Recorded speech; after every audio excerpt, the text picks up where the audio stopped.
আমরা বর্তমান শিক্ষামন্ত্রীকে স্পষ্টভাবে বলে দিতে চাই, নাটক কম করো প্রিয়। যখন ছাত্র জনতা আপনাদের বিরুদ্ধে প্রেসার ক্রিয়েট করেছে, যখন রাজপথে নামার স্লোগান দিয়েছে, যখন রাজপথে নামার আভাস দিয়েছে, তখন আপনারা সিদ্ধান্ত পরিবর্তন করতে যাচ্ছেন।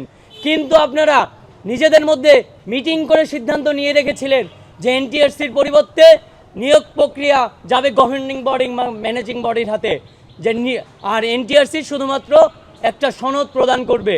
যখন গভর্নিং বডির হাতে যাবে, আমরা লক্ষ্য করেছি, আপনারা জানেন সকলে, যে সারা বাংলাদেশে প্রত্যেকটা স্কুল কলেজের গভর্নিং বডির সদস্য কারা হয়, ওই স্থানীয় আসনের এমপির ভাই ভাতিজা বউ আত্মীয় স্বজন তারাই। যদি তারা নিয়োগ প্রক্রিয়ার সাথে সংশ্লিষ্ট থাকে, অবশ্যই তাদের আশেপাশের লোকজনকে সুযোগ সুবিধা দিবে।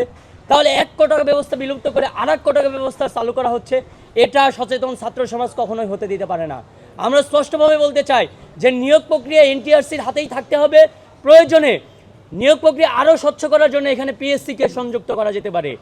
এনটিআরসি একটা নিরপেক্ষ প্রতিষ্ঠান, তারা স্বচ্ছতার সহিত দীর্ঘদিন ধরে নিয়োগ প্রক্রিয়া পরিচালনা করে আসছেন, ভবিষ্যতেও যেন করতে পারেন। সেজন্য শিক্ষা মন্ত্রণালয় এবং বর্তমান সরকারকে এনটিআরসিকে স্বতন্ত্রভাবে কাজ করার সেই ফ্রিডম দিতে হবে।